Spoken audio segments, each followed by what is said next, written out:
tusikilize ushauri wa daktari huyu hapa. Alafu mtaniambia hapo kwenye comment.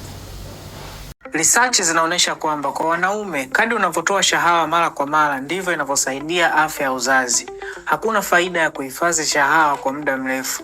Kutoa shahawa kila baada ya siku 2 mpaka 3 au kwa mpangilio wa siku mbadala ni chaguo zuri kwa afya ya mbegu za kiume, au tunasema sperm na uzazi. Je, kwa nini hii ina faida? Ndakupa sababu 3. Sababu ya kwanza, ukihifadhi kwa muda mrefu, ubora wa mbegu za kiume unaweza kuathirika. Mbegu za zamani zinaweza kuharibu ubora wa mpya. Na pili, unapotoa shahawa mara kwa mara, mwili huondoa mbegu za zamani, zikibaki kwa muda mrefu zinaweza kuathiri mbegu mpya.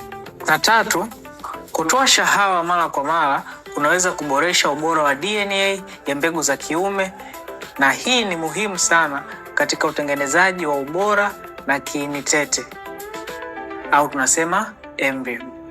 Muhimu zaidi, husaidia kupunguza msongo wa mawazo na performance pressure. Hivyo, hata kama unapanga kupata mtoto baadaye, hakuna haja ya kuhifadhi shahawa sasa. Kufanya tendo la ndoa kila baada ya siku 2 mpaka 3 ni nzuri kwa afya ya mbegu za kiume. Kama tendo la ndoa haliwezekani kwa sababu haujaoa, angalau toa shahawa mara kwa mara. You get it? Pembeni.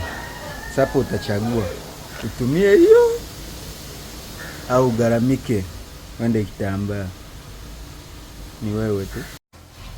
Na kitakacho kukuta mimi sipo na sita kuwepo, utajijua. Unajua anacheka kwa nini? Hii ni maajabu.